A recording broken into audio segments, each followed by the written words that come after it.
Gasiya ni City Mayor Jose E. Relampagos gibalandra atol sa State of the City Address 2026. Sa ikapito nga higayon, gilatag ni Mayor Joe ang kalambusan mga programa o proyekto nga nagpalambo sa syudad sa Panabo. Highlight sa iyang gipadayag nga nahimo na nga first class component city ang Panabo City. Kini sumala sa datos nga gipagula sa Department of Finance nga nakabot ang 1.9 billion pesos nga koleksyon sa lokal nga panggamhanan gikan sa 1.71 billion pesos niadtong tuig 2024.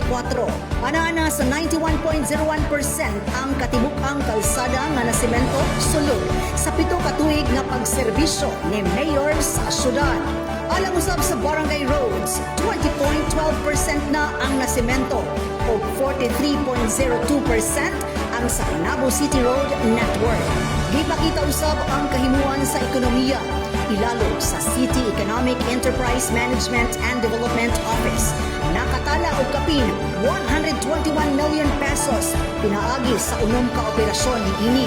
Lakip na ang terminal, public market, fishport, slaughterhouse, cemetery o Panabo Market Complex Operation.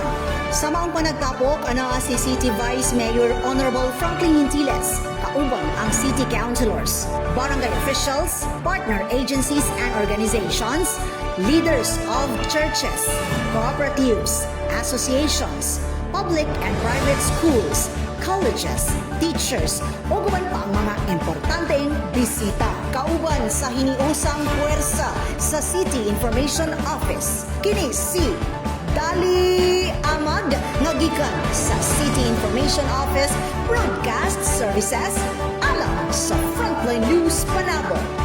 Importante informed.